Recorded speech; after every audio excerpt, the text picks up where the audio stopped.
आंदोलनाला अद्याप भेट नाही। 17 ऑक्टोबर पासून जैन समाजाचं आंदोलन सुरू आहे। पुण्यामध्ये हे आंदोलन होतंय।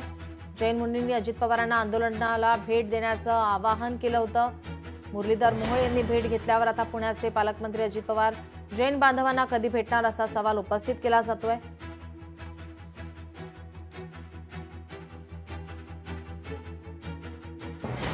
सतरा ऑक्टोबर पासून जैन समाजाचं पुण्यामध्ये आंदोलन सुरू आहे। या आंदोलनाला अजित पवार यांनी अद्याप भेट दिलेली नाही।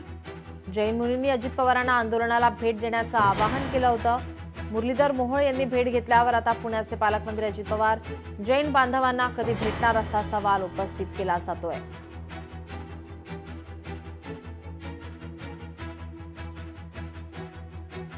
जैन बोर्डिंगची जागा विकण्यास विरोध होतोय आणि याच संदर्भात हे आंदोलन करण्यात येत आहे। मात्र या आंदोलनाला आता अजित पवार अद्याप त्यांनी भेट दिलेली नाही। ही भेट कधी होणार याकडे आता सर्वांचं लक्ष लागलंय।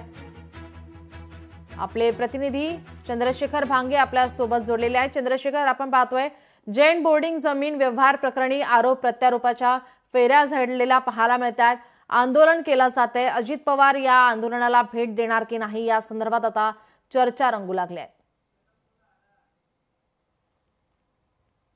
नक्कीच खरं तर आपण काल पाहिलं की जैन बोर्डिंगची जागा आहे त्या ठिकाणी केंद्रीय राज्यमंत्री मुरलीधर मोहोळ यांनी भेट दिली होती आणि या भेटीदरम्यान मोठा राडा आपल्याला पाहायला मिळाला होता। त्यांना त्या ठिकाणी जोरदार विरोध सुद्धा करण्यात आला होता। खरं तर गेल्या 15 दिवसापेक्षा अधिकच्या कालावधीपासून या ठिकाणी जे आंदोलन सुरू आहे त्या आंदोलनास्थळी अद्याप पुणे जिल्ह्याचे पालकमंत्री असलेले अजित पवार यांनी भेट दिली नाही। खरं तर जैन मुनींनी आवाहन सुद्धा केलं होतं की या ठिकाणचा तोडगा जो आहे तो अजित पवार यांनी काढावा। त्या जागेचा जो ज्या पद्धतीनं बेकायदेशीरित्या विक्रीचा घाट जो आहे तो ट्रस्टीने घातलेला आहे त्याला जोरदार विरोध जो आहे तो जैन समाजाकडून केला जात आहे। आपण पाहिलं की यामध्ये थेट केंद्रीय राज्यमंत्री मुरलीधर मोहोळ यांचं नाव आल्यानंतर हे वातावरण चांगलंच तापलेलं आहे।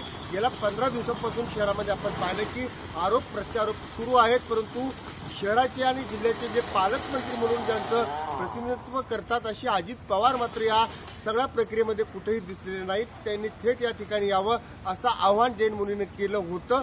दुसरीकडे आपण पाहिलं तर त्याचा तपशील जो आहे तो धर्मादाय आयुक्तांनी उद्या मागवलेला आहे।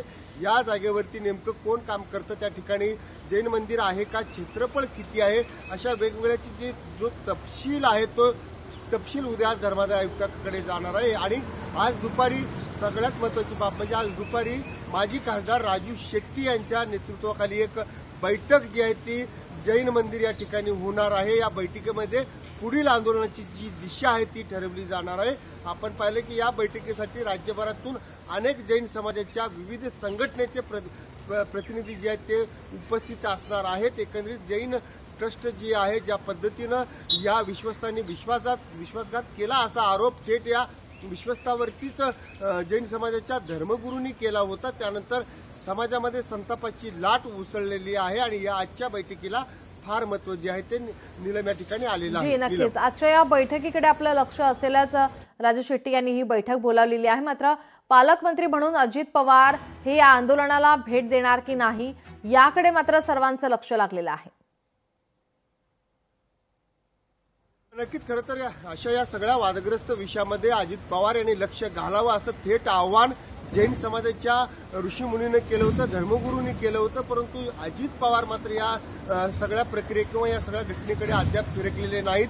त्यांनी थेट जैन समाजाच्या या ठिकाणी यावं, त्या ठिकाणी तोडगा काढावा असं आव्हान जैन समाजाच्या विविध प्रतिनिधींनी सुद्धा केलं होतं। परंतु पालकमंत्री खरं तर या ठिकाणी अद्याप पोहोचले नाहीत किंवा या विषयाकडे त्यांनी लक्ष दिलं नाही असा गंभीर आरोप त्यांच्यावरती सुद्धा आता व्हायला लागलेला आहे। ज्या पद्धतीनं रवींद्र धंगेकर माजी आमदार यांनी हा विषय लावून धरलेला आहे आणि या विषयामध्ये आता आपण पाहिलं की कालच्या भेटीमध्ये मुरलीधर मोहोळ यांनी 1 तारखेपर्यंत जैन समाजाच्या सगळं मनासारखं होईल असं आश्वासन दिलं। मात्र नेमकं काय होईल हे सुद्धा या विषयाकडे सुद्धा कुतूहल निर्माण झालेलं आहे आणि या सगळ्या घडामोडीवरती अजित पवार जे पुण्याचे पालकमंत्री आहेत ते कुठं आपल्याला समोर येताना दिसत नाहीत। जी नक्कीच, याचे अपडेट आम्ही तुमच्याकडून घेतच राहू। तुर्तास धन्यवाद तुम्ही दिलेल्या माहितीसाठी।